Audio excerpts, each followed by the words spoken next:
Hermanos, ¿se han dado cuenta de que no hay ninguna estatua de Dios? Nadie se ha atrevido a hacer nunca una imagen, una estatua de Dios. Del Señor Jesucristo hay cantidad.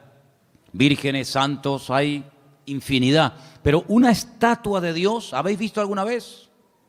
¿A que no? Cada uno tiene una idea muy particular de cómo puede ser Dios, aunque si somos realistas, Dios no tiene forma. Dios no tiene forma, no tiene medida, no tiene peso. Dice la Biblia, Dios es espíritu. No tiene un cuerpo con brazos, con ojos, con espalda, con pies. Puede estar en todas partes al mismo tiempo. Le decía el Señor al rey David, que tanto anhelaba construirle un templo, una casa al Señor: ¿qué casa me vais a hacer a mí? Si el cielo es mi trono y en la tierra es el estrado de mis pies, ¿qué casa le vais a hacer a Dios, verdad? Pero independientemente de cómo cada uno se puede imaginar al Señor, a Dios, lo importante es saber si lo que pensamos de Dios es correcto. ¿Qué concepto tenemos de Dios? Ya sabemos que no tiene forma, que no tiene medida, que no tiene peso, pero ¿cómo es Él? Porque según el concepto que tú tengas de Él, así tú vas a vivir. Hay gente que vive una vida cristiana muy light, sin compromiso, sin santidad, sin orden, porque ese es el concepto que tienen de Dios. Si tuvieran otro concepto más elevado de Dios, no podrían vivir así, imposible. Incluso hasta la forma como oramos.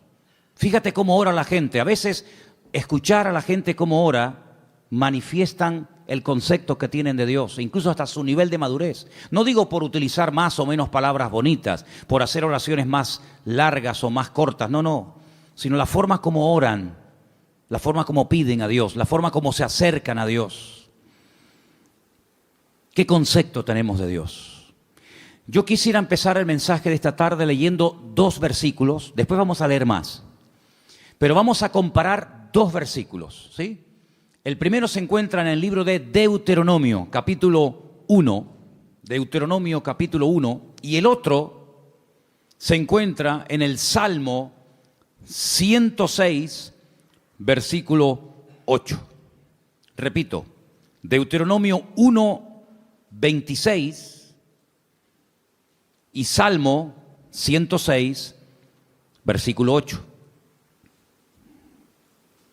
Hay un momento, y en esta semana hablábamos un poquito acerca de la aparente contradicción que existe cuando el Antiguo Testamento, cuando la Torá habla acerca del tema de los espías, mejor dicho, los exploradores, porque no eran espías, eran exploradores, que si Moisés los mandó, que si Dios le dijo que los mandara, que si fue una iniciativa del pueblo. Ya hemos hablado un poquito acerca de esta semana, Anderson y yo estuvimos hablando, aclarando que los acontecimientos que se relatan no están siempre en orden cronológico, ¿verdad? Entonces parece como que un texto a veces como contradice al otro. Es como cuando, por ejemplo, lees 1 Samuel y da la impresión de que Saúl nunca había visto a David y después resulta de que otro pasaje parece como que sí lo conocía. Entonces, bueno, ¿qué pasa? ¿Lo conocía o no lo conocía? Y hay muchos acontecimientos en la Biblia que se relatan, pero no se cuentan necesariamente en orden cronológico. Entonces tienes que leer todo lo que la Biblia dice sobre ese pasaje para ubicarte y saber por dónde van los tiros. Hay un momento en el que uno de cada tribu, es decir, 12 personas, suben a la tierra de Canaán mientras el pueblo espera en el desierto. Dice que van a reconocer la tierra, si no van como espías. El espía no se deja ver, el espía no quiere que lo vean. Espías fueron lo que mandó Josué a la ciudad de Jericó, previamente antes de atacarla, pero ellos no van escondidos, ellos van a cara descubierta. Ellos entran por las ciudades, van por los valles, cogen fruto de la tierra. Y cuando regresan, claro, el pueblo está esperando, subimos, no subimos, ¿cómo es la tierra? ¿Tiene ríos, no tiene ríos? ¿Es grande, está habitada? ¿Cómo es la tierra? El informe que trajeron fue terrible, terrible. Y de los 12 que fueron, 10 como que se pusieron de acuerdo, tú. 10 trajeron un informe tan negativo que a más de 1,5 millones de personas los hundieron en la miseria. Dice que estuvieron toda la noche llorando. Qué pesimismo contagió aquella gente al pueblo, ¿eh? Terrible, tremendo. ¿Sabes que ese día, se calcula, ¿no? Ese día era el Tisha B'Av, era el día 9 del mes Av. A veces coincide en agosto, a veces coincide ese mes, ese día en julio, depende. Y las peores desgracias, todas las desgracias, las peores catástrofes que le han ocurrido al pueblo de Israel, todas han ocurrido el día Tisha B'Av, el día 9 del mes Av, todas. La destrucción del primer templo, 9 de Av, la destrucción del segundo templo, 9 de Av, la expulsión por parte de los reyes católicos del pueblo de Israel de España, 9 de Av, la firma de la eliminación total y absoluta de los judíos en Europa a través del régimen del Tercer Reich nazi, el día 9 de Av, etcétera, etcétera, etcétera. Y es que ese día marcaron su destino, lloraron sin causa y a lo largo de la historia el Señor les daría motivos para que lloraran con razón. El día 9 de Av. Por eso es un día triste, es un día en el que se esperan siempre todos los años en Israel que pueda ocurrir cualquier cosa.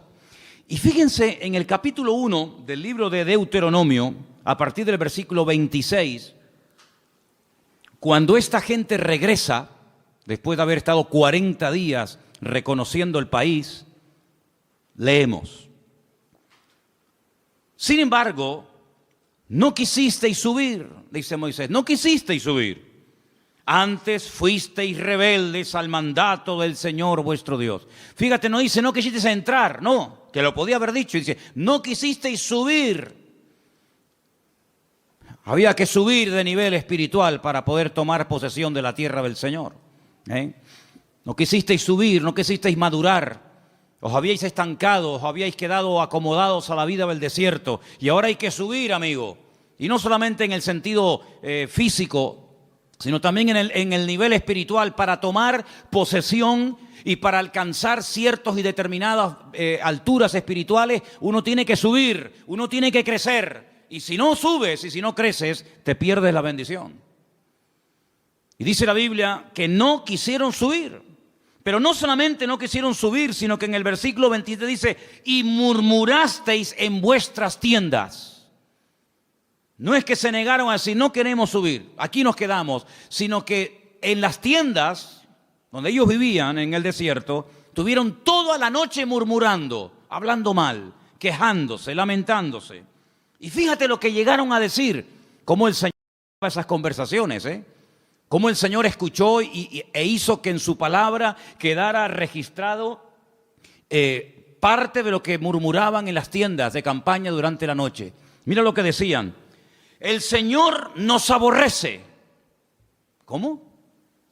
Porque el Señor nos aborrece, nos ha sacado de la tierra de Egipto para entregarnos en manos del amorreo para destruirnos.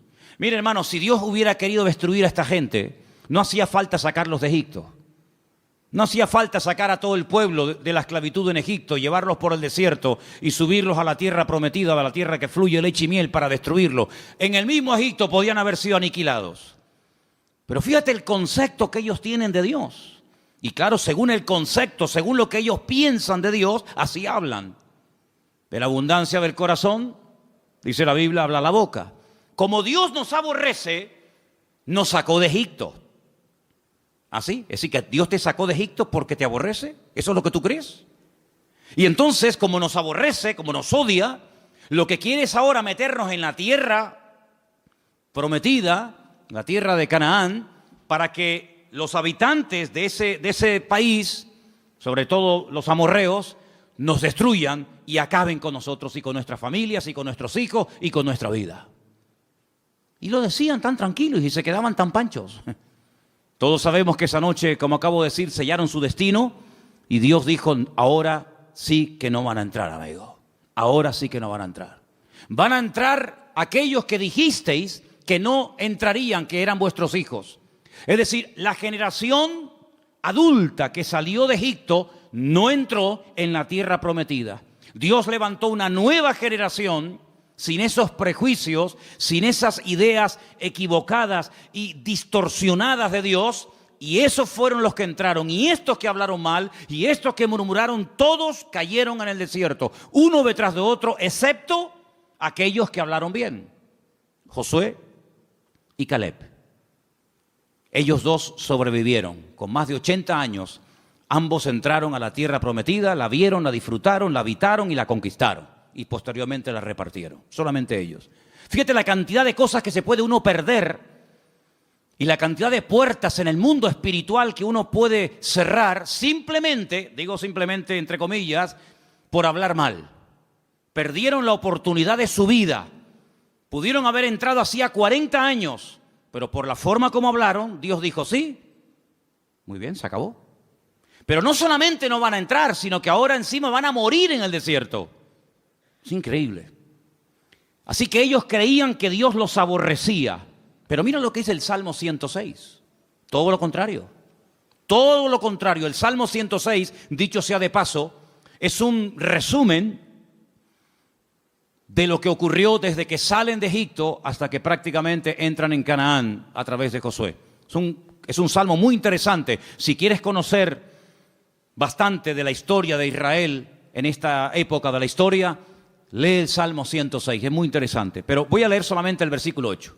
Salmo 106, verso 8. ¿Lo tienen, hermanos? Dice, pero Él los salvó por amor de su nombre, para hacer para hacer notorio su poder. Si comparamos lo que dice Deuteronomio y lo que decía el pueblo y lo que el Señor dice a través del Salmo 106, no tiene nada que ver una cosa con otra. En un pasaje dice, Dios nos sacó de Egipto porque nos odia, porque nos aborrece y lo que quiere es aniquilarnos y destruirnos. Y el Salmo 106 lo que dice es que la razón principal por la cual el Señor sacó al pueblo de Israel de la esclavitud en Egipto es por amor. No porque los aborrecía, sino por amor. Yo pregunto, de las dos opiniones, la del pueblo y la de Dios, ¿cuál será la correcta? ¿Quién dijo la verdad? Evidentemente el Señor. ¿Quién se equivocó? ¿Quién habló mal? El pueblo. ¿Quién pagó las consecuencias de hablar mal? El pueblo. ¿Quién perdió la bendición? El pueblo. ¿Y tú crees que a nosotros no nos puede pasar hoy en día lo mismo? ¿Crees que esto solamente es algo que le pasaba a ellos en el Antiguo Testamento, pero que hoy en día da igual cómo hablemos, si nos quejamos o damos gracias al Señor? Si somos personas con una actitud, digamos, de agradecimiento y de gratitud, o estamos todo el santo día lamentándonos, que da igual, no te confundas, hermano. ¿Cuántas personas, incluso que van por la vida llamándose creyentes, se pueden llegar a perder tremendas bendiciones del Señor por la forma como hablan?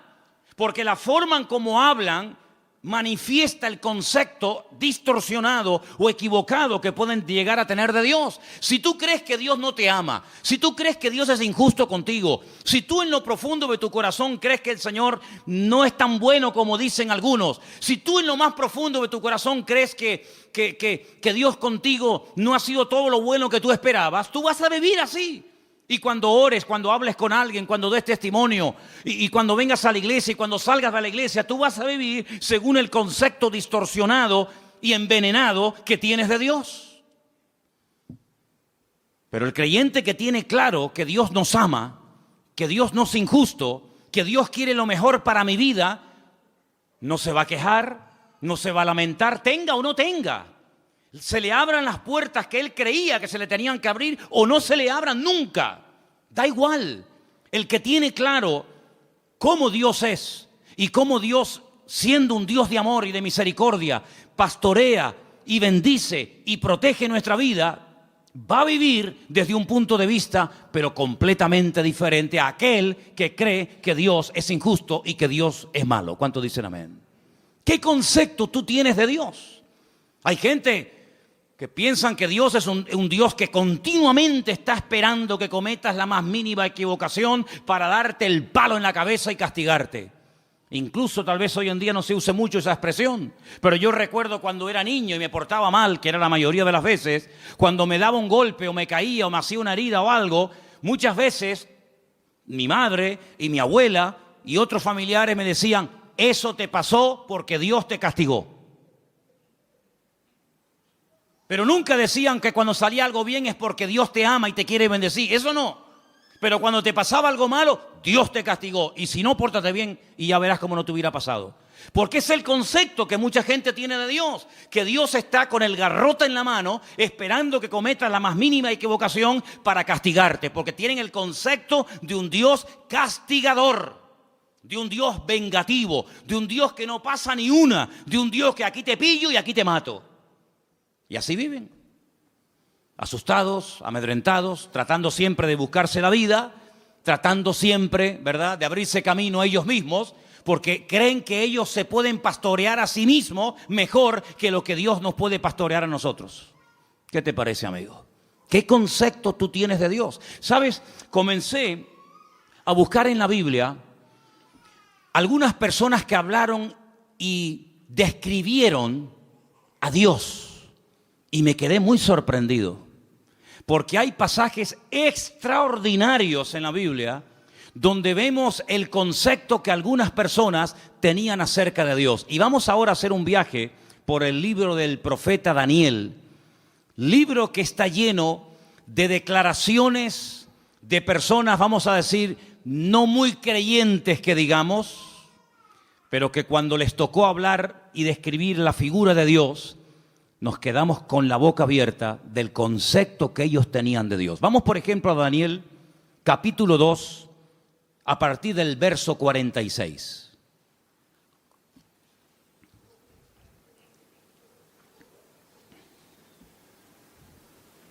Hermano Jorge, le van a faltar brazos. ¿No será más cómodo ponerse unas gafas? ¿Eh? El capítulo 2 del libro del profeta Daniel es un capítulo muy interesante, porque hay un rey llamado Nabucodonosor. ¿Serías capaz de pronunciar ese nombre? Ah, qué bien, está bien. A mí me costó una barbaridad aprendérmelo, pero bueno, ustedes... Nabucodonosor, ok. Tiene un sueño, pero resulta que por lo visto se le olvidó. Pero el sueño lo marcó de tal manera que al día siguiente... Él reúne a sus magos, sátrapas, astrólogos, adivinos, etc. Y le dice, anoche tuve un sueño que me perturbó, me robó la paz. Y quiero que ustedes me digan qué significa ese sueño, que me lo interpreten. Y claro, todos los que estaban allí le dijeron, sí, oh rey, dinos, cuéntanos el sueño y nosotros te diremos lo que significa. Y le dice el rey, es que lo he olvidado. No me acuerdo lo que soñé. Así que lo que quiero es que me digan lo que soñé y a continuación me interpreten el sueño. Y si no me lo hacen, los condeno a muerte. Convertiré vuestra casa en un estercolero, en un muladar. Descuartizaré a vuestros hijos. Y claro, aquello causó un caos en el palacio tremendo, porque incluso algunos le llegaron a decir, pero es que nunca, jamás se ha oído de un rey que pida que se le cuente el sueño que ha soñado y encima la interpretación. Y no había forma.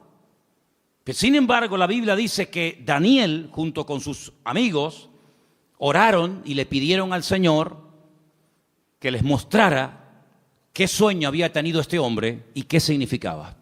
Y efectivamente, el Señor dice en la Biblia que le reveló a Daniel lo que el rey Nabucodonosor había soñado y lo que significaba.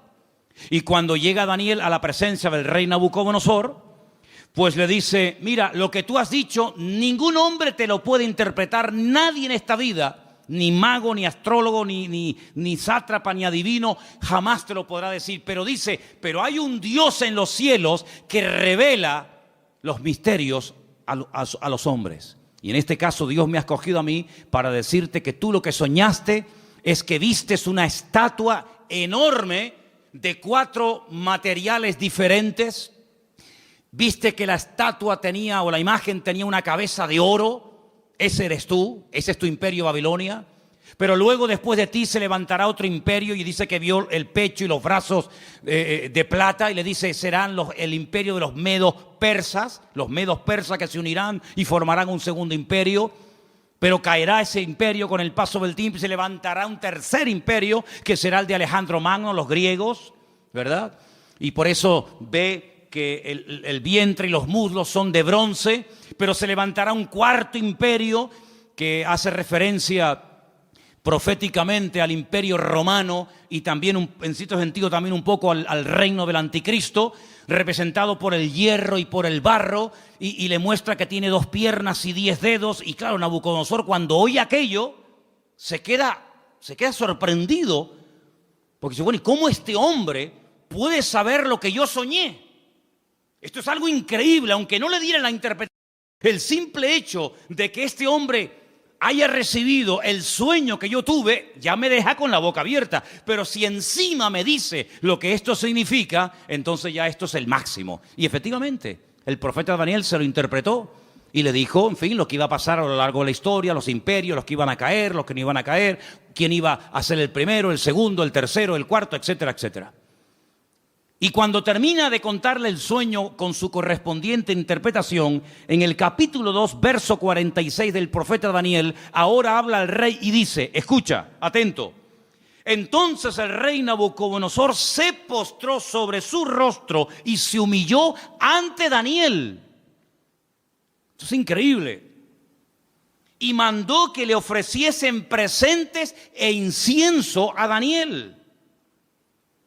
Y el rey habló a Daniel y le dijo, ciertamente el Dios vuestro es Dios de dioses y Señor de los reyes, y el que revela los misterios, pues pudiste revelar este misterio. ¿Cuántos dicen amén? Y ahí se da cuenta Nabucodonosor que el Dios de Daniel, que no es el suyo, dicho sea de paso, es un Dios superior. Es un Dios que es capaz de revelar cosas increíbles que ningún otro Dios en esta vida es capaz de hacerlo. Luego, el concepto que Nabucodonosor en ese momento tenía de Dios es un concepto elevadísimo. No hay otro Dios como el tuyo. Pero ustedes piensan que ese concepto, esa opinión buenísima que tenía del Dios de Daniel, hizo que este hombre cambiara radicalmente de la noche a la mañana. Nada que ver. Una cosa es que tú sepas lo que Dios es y lo que Dios hace, lo que Dios permite y lo que Dios prohíbe, y otra cosa es que tú actúes en consecuencia al conocimiento que tienes de Dios. Fíjate que Daniel le dice, agárrate a este detalle, la imagen tiene 4 materiales, oro, plata, bronce y hierro.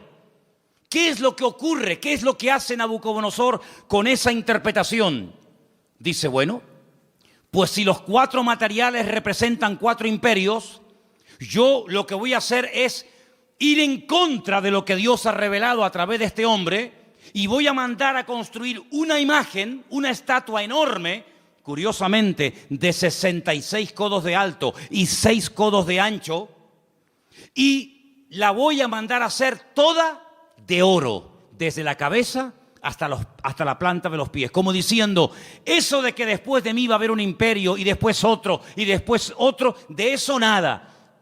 La voy a hacer toda de oro, como diciendo, aquí el único imperio del cual se va a hablar y va a perdurar en el tiempo y en el espacio va a ser el reino de Nabucodonosor, el reino de Babilonia, que representa al oro. Y ahora en el capítulo 3, lo que vemos es al rey Nabucodonosor, en el versículo 28, ordenándole a toda la población de su reino que se postren y adoren la imagen que él ha levantado.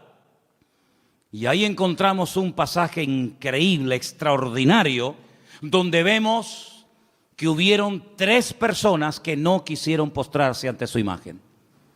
Capítulo 3, versículo del 28 en adelante, dice así la palabra. Entonces Nabucodonosor dijo, bendito sea el Dios de ellos, de Sadrat, de Mesat, de Abednego, que envió su ángel y libró a sus siervos que confiaron en él y que no cumplieron el edicto del rey y entregaron sus cuerpos antes que servir y adorar a otro Dios que su Dios. Por lo tanto, decreto que en todo pueblo, nación o lengua que dijere blasfemia contra el Dios de Sadrach, Mesach y Abednego, sea descuartizado y su casa sea convertida en muladar, por cuanto no hay Dios que pueda librar como este. Él se dio cuenta de que el fuego no destruyó a estos 3 jóvenes valientes, porque ellos le dijeron al rey de Nabucodonosor: aunque nos des otra oportunidad, no nos vamos a postrar ante tu imagen. Nosotros solamente adoramos a Dios. Y si ese acto de adorar a Dios implica el que muramos hoy quemados, pues estamos dispuestos a morir quemados. ¿Y qué? Si esa es la muerte, porque yo no elegí ni el día, ni el lugar, ni la forma como nací, pero tampoco podemos elegir ni el día, ni la hora, ni la forma de nuestra muerte. Esas son cosas que escapan al ser humano. Es algo que no podemos escoger, por muy sabios o ricos o intelectuales que seamos. Por lo tanto, si la muerte que Dios ha escogido para nosotros es morir quemados, moriremos quemados, no pasa nada. ¿Creemos que Dios nos puede librar del fuego? ¿Lo creemos? ¿Y nos puede librar de tu mano? ¿Lo creemos totalmente? Pero si no nos quiere librar el Señor, sino que Él hoy quiere que muramos y hasta aquí llegó nuestra vida, tampoco nos vamos a postrar. Y dice la Biblia que fueron lanzados, amarrados, dentro del horno de fuego. Lo que le sorprendió a Nabucodonosor es que no se quemaron, que no solamente había personas vivas dentro del horno, sino que había 4 personajes protegiendo el cuarto personaje a estos jóvenes. Y dice la Biblia que cuando salieron, ni el pelo de su cabeza se había quemado, ni sus ropas olían a humo. Y ante semejante milagro, ya van dos, la interpretación del sueño a través de Daniel, cómo Dios protege milagrosamente la vida de Sadrach, Mesach y Abednego, vuelve otra vez a reconocer que el Dios de esta gente es el Dios todopoderoso, un Dios superior al que Él tiene, un Dios que es capaz de proteger de la muerte segura a unas personas porque confiaron en Él. Y ya van 2. Pero amados hermanos, lo que dice Nabucodonosor de Dios es tremendo. Es un Dios que salva, es un Dios que libra, es un Dios que protege, es un Dios superior, es Dios arriba, es Dios abajo. Algo increíble el concepto que Nabucodonosor tenía de Dios, pero el concepto por sí mismo, el conocimiento por sí mismo no es suficiente. Después vamos a ver qué más hace falta. Seguimos en Daniel, capítulo 4. Este rey Nabucodonosor le da lugar a la soberbia, le da lugar al orgullo, a la arrogancia, paseándose por Babilonia, que era una joya en aquellos tiempos.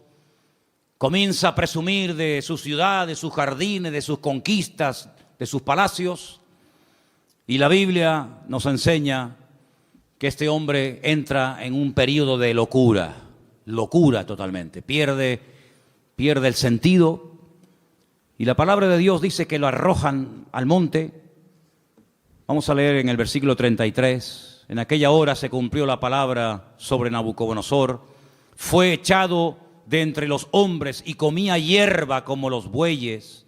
Su cuerpo se mojaba con el rocío del cielo, y hasta que su pelo creció como plumas de águila y sus uñas como las de las aves. Mas al fin del tiempo yo, Nabucodonosor, alcé mis ojos al cielo y mi razón me fue devuelta y bendije al Altísimo y alabé y glorifiqué al que vive para siempre, cuyo dominio es sempiterno y su reino por todas las edades.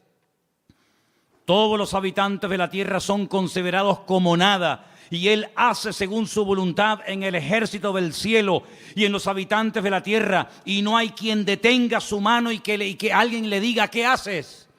En este mismo tiempo mi razón me fue devuelta, y la majestad de mi reino, mi dignidad, mi grandeza volvieron a mí. Y mis gobernadores y mis consejeros me buscaron, y fui restablecido en mi reino, y mayor grandeza me fue añadida. Ahora yo, Nabucodonosor, alabo, engrandezco y glorifico al Dios del cielo, porque todas sus obras son verdaderas y sus caminos justos, y Él puede humillar a los que andan con soberbia. ¿Cuántos dicen amén? Si las palabras que Nabucodonosor habla de Dios, luego sus acciones son otra cosa. Lo que hace es otra cosa diferente. Pero cuando habla de Dios, son maravillas. Son cosas tremendas, preciosas. Lo alaba, lo bendice, lo glorifica, lo levanta en alto, lo reconoce. Y parece como que ya Nabucodonosor ha cambiado y tiene claras las ideas, pero ni aún así, hermanos, ni aún así. Pero lo que estamos hablando en esta tarde es el concepto que tenía Nabucodonosor de Dios. Pero en el libro de Daniel aparecen otros reyes. Por ejemplo, hay un rey que es el rey Darío, el rey Ciro, que también aparece. Y en el capítulo 6, hay un momento en el que la envidia es tremenda, sobre todo contra Daniel, y lo quieren matar. Pero leí esta mañana algo que me llamó tanto la atención, porque dice que trataban de buscar algo en lo cual pillarlo en un fallo y decir, mira, pero no había manera. Quiero leerles en el capítulo 6, verso 4. Entonces los gobernadores y sátrapas buscaban ocasión para acusar a Daniel en lo relacionado al reino, mas no podían hallar ocasión alguna o falta, porque él era fiel y ningún vicio ni falta fue hallado en él. Me llamó la atención la palabra vicio. Daniel no tenía vicios. Dice, no podemos acusarlo de nada, no hay forma no hay forma. Pero entonces idearon un plan terrible y dice, entonces dijeron aquellos hombres, no hallaremos contra Daniel ocasión alguna para acusarle, si no la hallamos contra él en relación con la ley de su Dios. Y entonces, ¿saben lo que hacen? Convencen al rey Darío, para que promulgue una ley que no se puede revocar bajo ningún concepto, de que durante 30 días nadie puede elevar oraciones, plegarias o súplicas a ningún Dios, incluido el Dios de Daniel. Nadie puede orar durante 30 días. Era la única forma de que podían decir, mira, hay un hombre en tu reino que ha quebrantado la ley. Porque nosotros como creyentes, y creo que lo tenemos claro, tenemos que cumplir las leyes de los países donde vivamos siempre y cuando no vayan en contra de la palabra de Dios. ¿Cuántos dicen amén? No es que por ser cristianos estamos exentos del cumplimiento de la ley, ni mucho menos, al contrario. Las autoridades, según Romanos capítulo 12, todas han sido puestas por Dios. Salga quien salga y gane quien gane. Te guste o no, el que salga es el que Dios ha permitido que gobierne. Pero no importa. A veces Dios levanta un faraón y a veces lo tumba. A veces Dios levanta un Nabucodonosor y lo quita. Y mañana levanta un Darío y pasado un Ciro y mañana... No importa, eso son cuestiones de Dios. Nuestra obligación es obedecer y someternos a las autoridades. Repito, siempre y cuando no vayan en contra de la palabra de Dios. Y en este caso iban en contra de la palabra. ¿Cómo me va a prohibir a mí un gobierno? ¿Cómo nos va a prohibir a nosotros un rey, un primer ministro o un presidente de gobierno? Me da igual. ¿Cómo nos va a prohibir a nosotros los cristianos un gobierno a no orar durante 30 días? Mucho, amigo, pero hasta ahí podíamos llegar.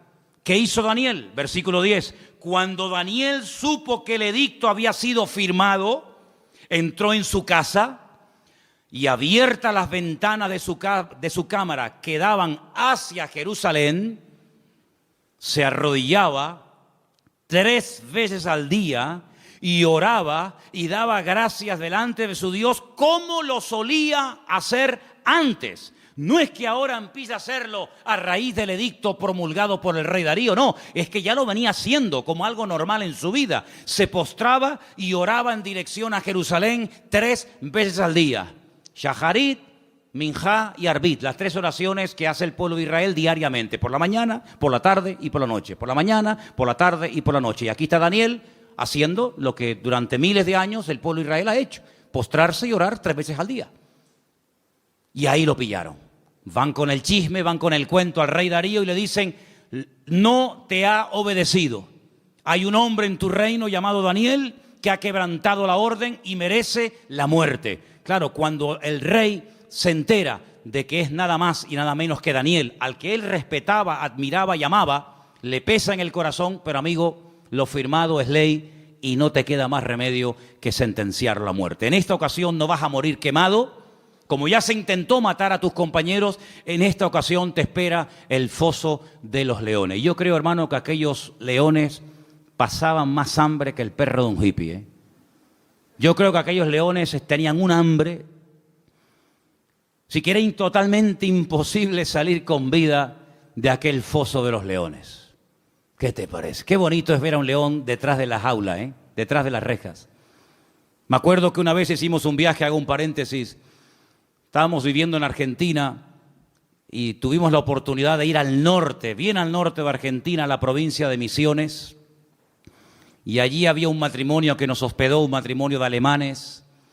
Y un día nos quisieron llevar a las famosas cataratas de Iguazú, las cataratas más grandes del mundo y las más hermosas.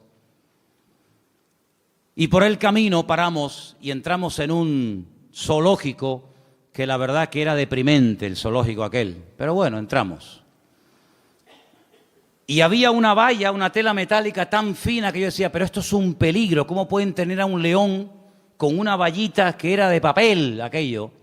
Y el león estaba al otro lado de la valla, yo estaba aquí, y el león estaba patas arriba, durmiendo profundo. Y yo estaba al lado y ni se enteraba, pero no se me ocurrió otra cosa que tirar una piedra al león. Y cogí una piedra y le hice al león así por arriba, le hice... ¡Pum! Le tiré el león, mire hermano, el león se viró, pegó un rugido que todavía lo tengo dentro y no se me ha ido, y eso fue en el año 90, fíjese lo que le digo. Qué miedo pasé, hermano, de verdad, qué miedo pasé. Un león enfadado es terrible, ¿eh? Terrible. Y ahora meten a Daniel en un foso de leones. Como mínimo, si dice leones, plural, como mínimo tiene que haber dos, pero seguramente había mucho más. Al día siguiente, el rey se va corriendo al foso de los leones, donde el día anterior habían echado a su amigo Daniel. Y dice en el verso 19, capítulo 6, el rey pues se levantó muy de mañana y fue apresuradamente al foso de los leones. Lo quería, ¿eh? Y acercándose al foso llamó a voces a Daniel con voz triste y le dijo, Daniel, siervo del Dios viviente, el Dios tuyo, a quien tú continuamente sirves, ¿te ha podido librar de los leones? ¿Te ha podido librar tu Dios? Solamente por eso ya Dios tenía que librar a Daniel, porque si no lo hubiera librado, el rey Darío se hubiera llevado un concepto equivocado de Dios. El Dios de Daniel no pudo salvar a su siervo de la garra de los leones. Solamente por eso ya el Señor protegió a Daniel. ¿De cuántas nos ha librado el Señor para no quedar mal Él? No para no quedar mal nosotros, para no quedar mal Él. ¿De cuántas nos ha librado el Señor? ¿Verdad? Y acercándose al foso lo llamó, ya lo hemos leído, versículo 21. Entonces Daniel respondió, dijo, oh rey, vive para siempre, mi Dios envió su ángel, el cual cerró la boca de los leones para que no me hicieran daño, porque ante él fui hallado inocente, y aún delante de ti, oh rey, no he hecho nada malo. Entonces se alegró el rey en gran manera a causa de él, y mandó sacar a Daniel del foso, y Daniel fue sacado del foso, y ninguna lesión se halló en él, porque había confiado en su Dios. Y el rey dio orden y fueron traídos aquellos hombres que habían acusado a Daniel y fueron echados en el foso de los leones, ellos, sus hijos, sus mujeres, y aún no habían llegado al foso, al fondo del foso, cuando los leones se apoderaron de ellos y quebraron todos sus huesos. Entonces el rey Darío escribió a todos los pueblos, naciones y lenguas que habitaban en toda la tierra, paz o sea multiplicada. De parte mía es puesta esta ordenanza, que en todo el dominio de mi reino todos teman y tiemblen ante la presencia del Dios de Daniel. Escucha ahora el concepto elevadísimo que tenía Darío de Dios. Porque Él es Dios viviente. ¿Cuántos dicen amén? Permanece por todos los siglos. ¿Cuántos dicen amén? Su reino no será jamás destruido. Su dominio perdurará hasta el fin. Él salva. ¿Cuántos dicen amén? Él libra. Hace señales y maravillas en el cielo y en la tierra. Él ha librado a Daniel del poder de los leones. Y Daniel prosperó durante el reinado de Darío y durante el reinado de Ciro el persa. Fíjate qué concepto por aquel milagro, por aquella maravilla hecha por el Señor, proteger milagrosamente de la muerte, devorado por las fieras, por los leones a Daniel. Este hombre dice cosas tremendas que muchos cristianos cuestionan. Él dice: Dios salva, pero Dios libra, hace maravillas. Hay algunos cristianos que no creen que Dios hace maravillas. Hay algunos cristianos que incluso se han atrevido a publicar y a decir desde púlpitos y desde revistas y desde páginas web, etcétera, etcétera, que ya no existen milagros. Sin embargo, Darío no tenía ese concepto distorsionado de Dios. Darío decía: el Dios de Daniel salva, libra, hace señales en el cielo y en la tierra, protege, es un Dios todopoderoso. ¿Cuántos dicen amén? Si lo tenía Darío, ese concepto de Dios, ¿cuánto más tú y yo tenemos que tener ese concepto de nuestro Padre y de nuestro Dios? Todos estos pasajes que estamos viendo nos están descubriendo cómo es Dios a través de la óptica de, vamos a decir, de inconversos. Personas que eran impactadas, personas que quedaban con la boca abierta ante semejantes maravillas. Pero hay un pasaje que encontré en el Nuevo Testamento, en el libro de los Hechos, que para mí es una de las mejores descripciones de Dios de toda la Biblia. Está en el libro de los Hechos, el capítulo 17. Y es concretamente una parte del mensaje profundo que el apóstol Pablo dio cuando se encontraba de visita en Grecia, concretamente en la ciudad de Atenas. En el capítulo 17 del libro de los Hechos, a partir del verso 24, Pablo, hablándole a aquella gente allí en Grecia, dice, si quieren arrancamos desde el versículo 22, ¿vale? Hechos 17, 22. Entonces Pablo, puesto en pie en medio del Areópago, dijo: varones atenienses, en todo observo que sois muy religiosos. Qué curioso cómo eran los griegos, ¿eh? Eran religiosos, eran hedonistas, deportistas, un culto al cuerpo tremendo. Es una sociedad muy, muy parecida a la que vivimos nosotros hoy en día, ¿verdad? No eran ateos, eran muy religiosos. Dice, porque pasando y mirando vuestros santuarios, hallé también un altar en el cual estaba esta inscripción: al Dios no conocido. Tenían un altar donde no había ningún Dios, pero habían puesto una inscripción, una placa que decía esto: al Dios no conocido, al que vosotros adoráis sin conocerle.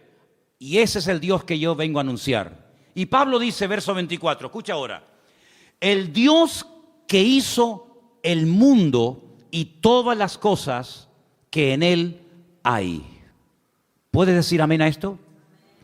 Es un Dios creador, el que creó el mundo. Es decir, no se creó solo. Vino una explosión y a través de una serie infinita de coincidencias apareció en su lugar, tal y como las conocemos hoy en día, lo que llamamos sol, luna, plantas, árboles, animales, planetas, etcétera, etcétera. No es así. Es el Dios creador que ha puesto todo en su sitio, que le ha dado color, forma y diseño. Es el Dios todopoderoso. Y sigue diciendo, siendo Señor del cielo y de la tierra. La palabra Señor, sabéis que es la palabra amo. Siendo el dueño, el propietario de lo que hay arriba y abajo, no habita en templos hechos por manos humanas. Solamente de este versículo hay tanta enseñanza, tanta profundidad de conceptos que podríamos echarnos horas. Porque lo primero que está diciendo es, nosotros no salimos de la nada. Nosotros no somos producto de un proceso evolutivo, sino somos creación de Dios. Y ese Dios que es el dueño ha decidido no vivir en templos. ¿Qué les está diciendo a los atenienses? Que vuestros templos no pueden contener su persona, su presencia, porque Él ha tomado unilateralmente la decisión de no vivir en templos. Luego les está tirando por tierra toda su religiosidad. Y sigue diciendo, ni es honrado por manos de hombres, como si necesitase algo. Pues Él es quien da a todos vida y aliento y todas las cosas. Es la existencia misma. Es el que hace que las cosas existan. Es el que transmite vida. Es el que hace que todo funcione perfectamente. Es el que hace que haya estaciones. Es el que hace que soplen los vientos de un lugar y se vayan por otro. Es el que hace que el sol cada mañana salga del mismo lado hace miles de años y se oculte por el mismo lado.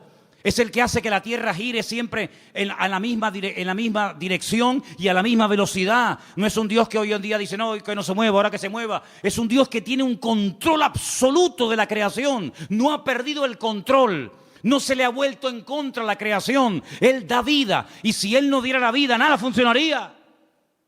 Porque el hombre puede alargar y puede cortar la vida, pero no puede crearla, no puede diseñarla. Y Él está hablando de un Dios que da la vida, un Dios que ha formado, un Dios que ha creado, etcétera, etcétera. Y sigue diciendo, de una sangre ha hecho todo el linaje de los hombres. Está hablando de Adán. De Él vienen todos, de Él venimos todos. Para que habiten sobre toda la faz de la tierra, y les ha prefijado el orden de los tiempos y los límites de su habitación. Esto es impresionante lo que está diciendo Pablo aquí. Él es el que ha dado límite, ha puesto tiempos. ¿Cuánto tiene que vivir un elefante? ¿Cuánto tiene que vivir un loro? ¿Cuánto tiene que vivir el hombre? ¿Cuánto tiene que vivir? Él ha puesto límites, Él ha puesto tiempos. No es algo que siempre ha existido, como decía Aristóteles, que esto siempre ha existido, la eternidad del universo. No, el universo no es eterno. Tiene un principio y tendrá un fin. Y no solamente eso, sino que ha puesto límites, fronteras, que no tiene que ver con murallas, ni con rejas, ni con alambre de púas. Pero Él, desde el libro del Génesis, le dijo a cada nación y a cada pueblo, a las 70 que había en aquel momento, de la cual salieron todas las que existen hoy en día, dónde tenían que vivir cada nación y cada pueblo. Y lo he dicho infinidad de ocasiones, cada vez que un pueblo ha querido ir más allá del territorio que en el principio el eterno creador del universo y de la tierra le dio a los seres humanos, ha habido problemas. Y cuando los del norte quieren apropiarse de los del sur, y cuando los europeos quieren apropiarse de un continente, y cuando los de este continente quieren saltar a otro, se produce un caos, se produce un desorden, porque Dios estableció dónde tenían que vivir los pueblos. Y dotó al ser humano de unas características para vivir en el sur que no dotó a ese ser humano para vivir en el norte o viceversa. Y Dios lo que está haciendo es poner en orden el mundo, así como puso el sol aquí, no allá, aquí lo puso. Y así como puso la tierra en este lugar y no la puso en la otra punta de la galaxia, Dios ha puesto a los hombres donde Él ha querido y como Él ha querido. Porque es un Dios que controla y ordena la creación, y el hombre siempre tratando de alterar el orden de Dios. Dice, para que busquen a Dios, si en alguna manera palpando puedan hallarle, aunque ciertamente no está lejos de cada uno de vosotros. Porque en Él vivimos y nos movemos y somos. Eso es increíble, ese concepto. En Él vivimos, nos movemos y somos, como algunos de vuestros propios poetas también han dicho, porque linaje suyo somos. Siendo pues linaje de Dios, no debemos pensar que la divinidad sea semejante a oro, plata, piedras, esculturas de arte, imágenes de hombre.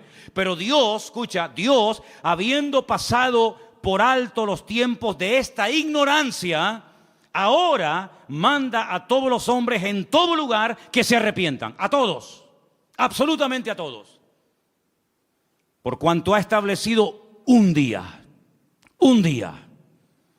por el cual juzgará al mundo con justicia por aquel varón a quien designó. Está hablando del Señor Jesús, dando fe a todos con haberle levantado de los muertos. Y ahí ya se rompió la armonía, porque cuando oyeron de lo de la resurrección, eso era algo que no les cabía en la cabeza, y ahí le dijeron, bueno, ya te escucharemos en otra ocasión, en otro día, en otro momento. El concepto que Pablo tenía de Dios era un concepto no distorsionado, no equivocado ni envenenado, sino era un concepto correcto y exacto. Y la pregunta que tenemos que volver a hacer nosotros en el día de hoy, ¿qué concepto tenemos nosotros de Dios? ¿Cómo tratamos a Dios? Muchas veces le decimos a Dios cómo nos tiene que tratar a nosotros. Pero la pregunta es, ¿cómo estamos nosotros tratando a Dios? Queremos que Él nos sane cuando estamos enfermos. Queremos que Él supla nuestras necesidades cuando necesitamos que sean suplidas. Queremos que nos haga compañía cuando nos sentimos solos. Queremos que nos dé trabajo cuando nos falta. Queremos que nuestros hijos estén sanos y robustos y con trabajos y bien. Todo eso está bien claro. Pero la pregunta es, ¿cómo tú estás tratando a Dios? Algunos ni se lo han planteado. Algunos viven en una ignorancia tan grande que lo único que le preocupa es el aquí y el ahora. Comamos y bebamos porque mañana moriremos. Ese es el eslogan de la sociedad y de muchas personas hoy en día. ¿Qué más da si hay cielo, si hay infierno, si mañana me muero o no me muero? Es el día de hoy lo que me preocupa. Ya mañana ya Dios dirá, ¿verdad? Para quedar bien. ¿Qué concepto tú tienes de Dios? Depende del concepto que tengas, estarás hablando de tu nivel de madurez. Y así vivirás, y así hablarás, y así te comportarás con tus semejantes. Y cuando vamos a la palabra de Dios, vemos que ese Dios real, vivo y verdadero, que es el único que existe, que es uno, se ha dado a conocer de varias formas. Primero, a través de la creación. Vamos a un texto que nos va a leer nuestro hermano Luis. Romanos 1:20. Preste atención porque es un texto extraordinario a tener en cuenta. Romanos 1:10. 1:20, perdón. Porque las cosas invisibles de Él, su eterno poder y deidad, se hacen claramente visibles desde la creación del mundo, siendo entendidas por medio de las cosas hechas, de modo que no tienen excusa. Dios dice en su palabra que nadie tiene excusa para no creer en Dios. Algunos me han preguntado muchas veces, pero hay gente a la cual nunca se les ha hablado de Cristo.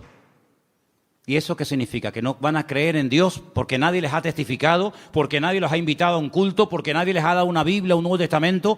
Dice el Señor, y lo declara categóricamente en la palabra a través de la boca de Pablo, que a través de la creación el hombre puede llegar a la conclusión de que detrás de lo que vemos, detrás de lo creado, hay un creador. Detrás de este púlpito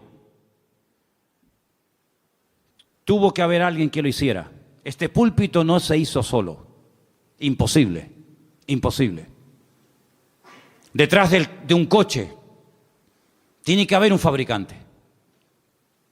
Esas piezas tuvieron que ser diseñadas y puestas en ese lugar para que esa máquina funcione.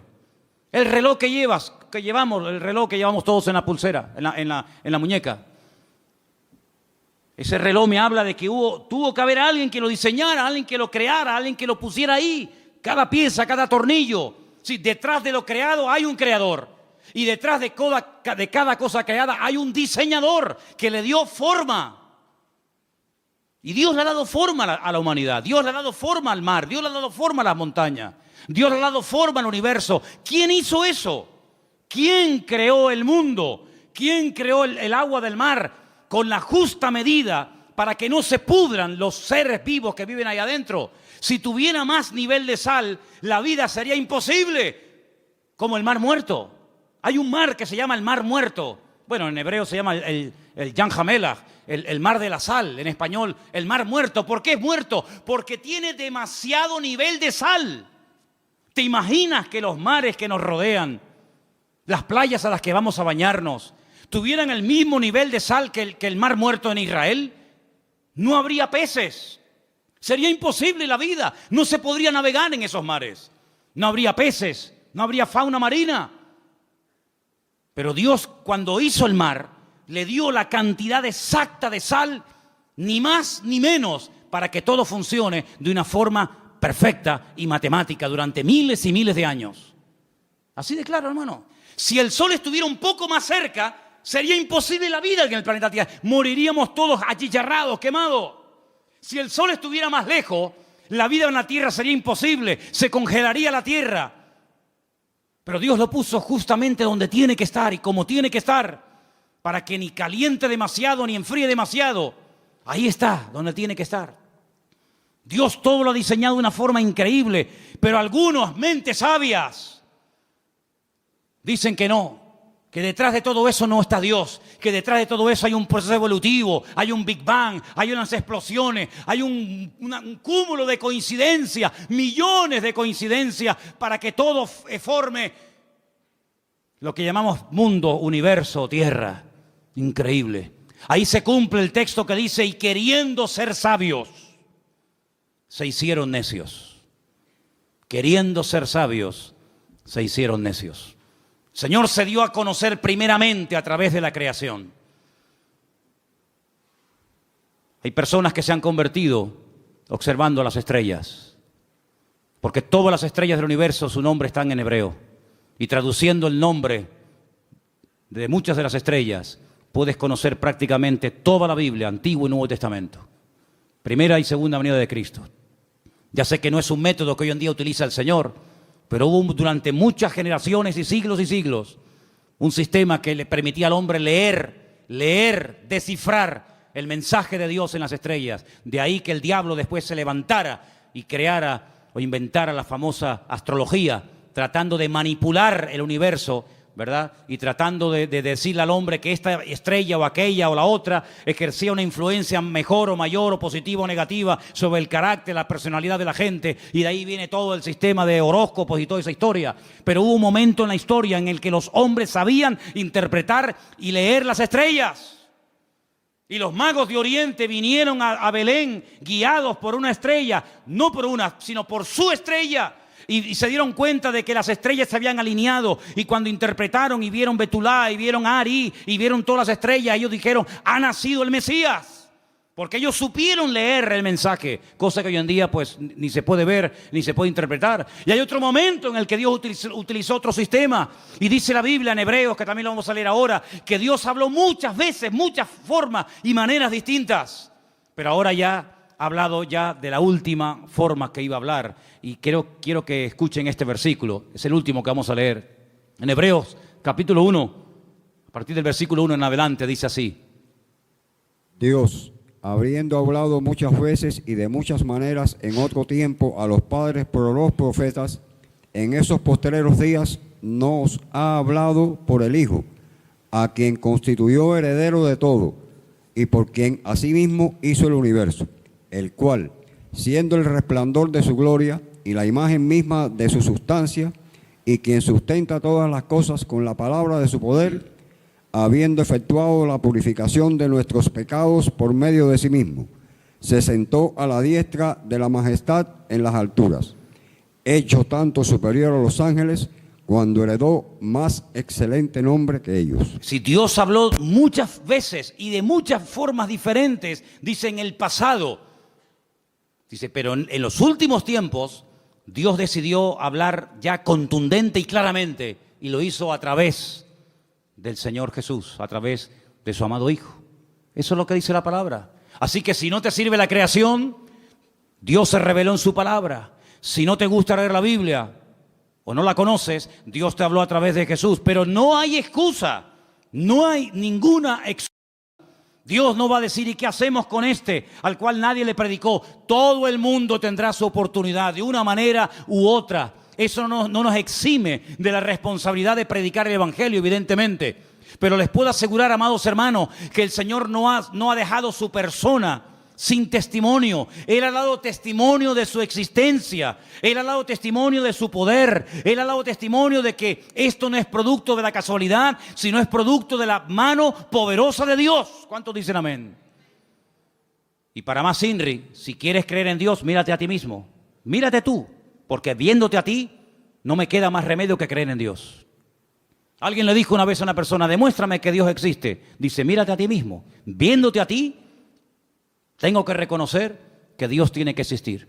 Porque ¿de dónde saliste tú? No, de mis padres, y los tuyos, y tus padres, y de los suyos, y ellos. Y cuando seguimos hacia atrás, Llegamos a un momento en el que nos damos cuenta de que la humanidad no es algo eterno, que siempre ha existido de eternidad a eternidad, sino que hubo un punto de partida, hubo un primer habitante, como habrá un último. Y de generación en generación, el hombre mirando hacia sí mismo puede ver el diseño perfecto de su cuerpo, cómo todo funciona con una armonía extraordinaria. Y todo eso nos habla de un diseñador, de un creador y de un Dios todopoderoso. Ahora, el que no quiere creer, ni viendo milagros va a creer. Ni viendo milagros va a creer, porque los milagros no se hacen para que la gente crea, sino que se hacen como evidencia de la manifestación del poder de Dios.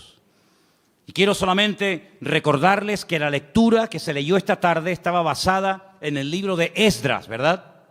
Capítulo 9.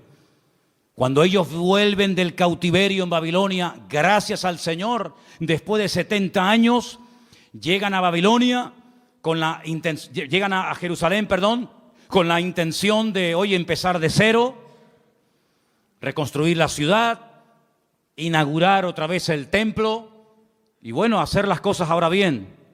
Y le llega la noticia al sacerdote Esdras y le dicen, tenemos que comentarte algo, aquí hay un problema muy grave y muy serio. A ver qué pasa. Resulta que los que han venido del cautiverio, muchos se casaron con mujeres inconversas, con paganas, con idólatras, y cuando han llegado aquí, se han unido a las mujeres del país y se han mezclado. Cuando oye esto, Esdras dice que se arrancó los pelos de la barba, se arrancó los pelos de la cabeza, se rasgó las vestiduras, se cubrió de polvo y ceniza, se tiró al suelo, empezó a suplicar misericordia y clemencia y piedad del Señor, porque dijo, otra vez, ¿qué creéis que este momento, este alivio momentáneo que el Señor nos ha dado, este pequeño remanente que somos en el día de hoy, es porque somos buenos y nos lo hemos merecido? No, ha sido por la misericordia del Señor. Pero ¿cómo volvéis otra vez a hacer lo mismo que hacíamos hace 70 años? Desobedecer al Señor. Es decir, el concepto que Esdras tenía de Dios era muy claro. Él sabía que el pecado trae consecuencias. El pecado se perdona siempre que hay arrepentimiento, siempre, no te quepa la menor duda. Pero en algunas ocasiones, no todas, pero en algunas ocasiones el pecado, la desobediencia, el desorden, trae consecuencias a corto y a largo plazo. Y este hombre se pone a orar, todo el capítulo 9, léanlo, es una maravilla. Todo el capítulo 9 de Esdras es una oración enorme, donde este hombre dice, no habéis aprendido del pasado. Volvéis otra vez a cometer lo mismo que hace 70 años atrás. ¿No os dais cuenta que esta fue una de las causas por las cuales fuimos atacados y destruidos y humillados? ¿No os dais cuenta del precio elevadísimo que se tuvo que pagar por haber desobedecido al Señor? Volvéis otra vez a las andadas. Pero ¿saben qué, hermanos? Somos así. ¿Cuántos vuelven al vómito otra vez? ¿Cuántos están un tiempo tranquilos, libres, en paz, bendecidos, y cuando te das cuenta, otra vez volvió a las andadas? Como el pueblo de Israel, exactamente igual, al que muchos lo critican y lo cuestionan, pero el corazón del ser humano es el mismo. Da igual si es judío, si es gentil, si es americano, si es europeo, da igual. No terminamos de aprender, no terminamos de interiorizar la gran verdad de que Dios es un Dios santo. Y Dios lo que ha hecho y diseñado con el tema del pecado es algo que al que no tiene un concepto claro de Dios, medio que lo confunde. Y os voy a explicar muy rápidamente esto. Como no la consecuencia, sino la sentencia sobre el pecado no es inmediata. El hombre cree que como yo he pecado, he desobedecido, no he hecho la voluntad de Dios y aparentemente no me ha pasado nada, pues eso quiere decir de que lo puedo volver a hacer. Pero es que Dios lo ha diseñado así. Y fíjate qué astuto y qué malo es el enemigo, que cuando quiso tentar a Eva, le dijo, ¿qué es lo que Dios os ha dicho? Que no podemos comer, porque el día, subrayo, el día que comamos, moriremos. Satanás le dijo, no morirás. Ella comió y no murió. Y como que Satanás se le quedó mirando y le dijo, yo te lo dije, ¿te has muerto? Tócate. Estás viva, no has muerto. Dios te engañó. Ella no entendía lo que era morir. Es el primer pasaje de la Biblia donde te das cuenta que un concepto equivocado y distorsionado de la persona de Dios te hace creer mentiras, y las mentiras te esclavizan y te condicionan la vida. Ahí puedes ver que el hombre es mucho más que un cuerpo. Es espíritu, es alma y es cuerpo. Sin embargo, cuando su marido come, se esconde de Dios, le da vergüenza hablar con Dios, y Dios lo confronta y le dice, ¿dónde estás? Como diciendo, ¿qué has hecho? ¿Qué te ha pasado? Él creía en Dios. Adán no se convirtió de creyente en ateo así en segundos. Él seguía siendo creyente, pero el concepto de Dios, el pecado lo distorsionó. Él creía en Dios, pero creía que podía esconderse de Dios y meterse en un lugar donde Dios no podía encontrarlo. Y el otro día hablamos acerca de dónde vamos a huir para escondernos de la presencia de Dios. ¿A dónde nos podemos esconder? Creía en Dios, pero estás creyendo equivocadamente. El día que vieron el cuerpo inerte y sangrando y que no se movía de su hijo Abel, ese día ella entendió que la muerte, cuando uno peca, tiene dos puntos principales: la espiritual y la física. El día que comiste del árbol prohibido, moriste espiritualmente hablando. Y llegará el momento que la sentencia natural y física sobre tu desobediencia la experimentarás cuando tu cuerpo, de un momento a otro, deje de funcionar y te mueras físicamente. ¿Te das cuenta? Cuando el apóstol Pablo le escribe a los Efesios, les dice, vosotros estabais muertos, no físicamente, sino en vuestros delitos y en vuestros pecados, y Él os dio vida juntamente con Cristo. Luego, un concepto distorsionado de Dios nos puede llegar a interiorizar la falsa idea de que yo peco, yo desobedezco, yo hago lo que me da la gana y no pasa nada. Eso es lo que tú te crees, porque la soberbia del hombre lo ciega, el orgullo del hombre lo embota. Y dice la Biblia que el hombre natural, el hombre que ha perdido la sensibilidad, ni siente ni padece, incluso hasta se burla y se ríe del que dice que cree en Dios, del que dice que existe otra vida, del que dice que existe cielo e infierno, y se ríe porque dice y se engaña a sí mismo, pero si yo siendo ateo y sin leer la Biblia y sin ir a la iglesia que tú vas, yo vivo mejor que tú. Y es la falsa seguridad que el diablo le mete en la cabeza a mucha gente, que se creen que porque tienen, son, y no se dan cuenta que el que se salva no es el que tiene, sino el que es. Y el que es aquel que humilló su corazón delante de la presencia del Señor. Entonces, ¿qué concepto tú tienes de Dios? ¿Crees que tu Dios es un Dios que tú puedes mangonear? Así orarás y así vivirás. ¿Crees que te puedes esconder de Dios? Porque como no lo sabe tu mujer, como no lo sabe tu padre lo que has hecho, ¿crees que también Dios no se ha enterado? Pues así vivirás, así te moverás y así actuarás. Pero si tú tienes un concepto como el que Esdras tenía, como el que Daniel tenía, como el que Pablo tenía y los hombres de Dios tuvieron, que Dios es un Dios que ve, Dios es un Dios que conoce, Dios es un Dios que está permanentemente a nuestro lado, ya te vas a cuidar tú mucho, amigo, de hacer cosas que le desagradan al Señor, porque aunque no te vea ni te observe nadie, tú sabes que los ojos del eterno Dios te van a ver a donde quiera que vayas, sea de noche o sea de día. ¿Cuántos dicen amén? ¿Qué concepto tienes de Dios? Lee la Biblia, y leyendo la Biblia vas a encontrar que Dios es un Dios vivo, es un Dios que sana, es un Dios que libera y es un Dios vivo, con el cual tú tienes que tener relación, porque dejé para el final, creo que lo más importante. Dios se ha revelado en la creación, Dios se ha revelado en su palabra, y Dios se ha revelado a través de la persona de Cristo. Nosotros, los seres humanos, cosa que para algunos es una cosa impensable o de locos, el ser humano puede llegar a tener la posibilidad, si quiere, de tener una experiencia personal con Dios. Y hasta que tú no tengas una experiencia personal con Dios, tú te puedes definir como lo que quieras, pero lo que le da fuerza a tu vida es tu propia experiencia. Ya sé que hay muchas cosas de la vida que no hay que experimentar para creerlas. Yo nunca iré a la luna, creo.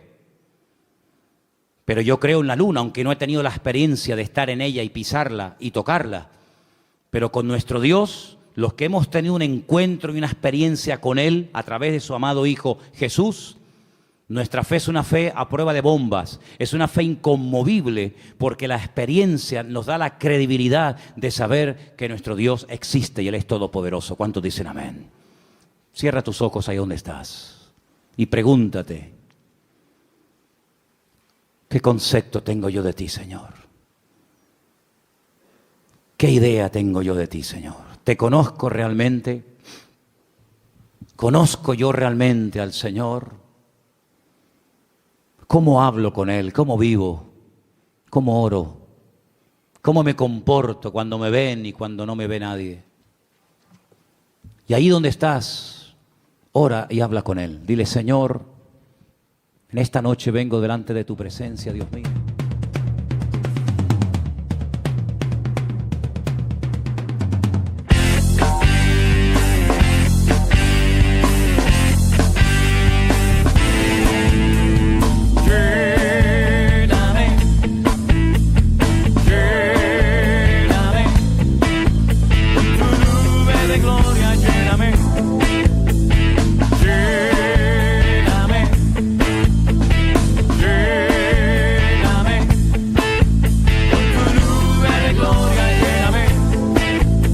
Lleno quiero estar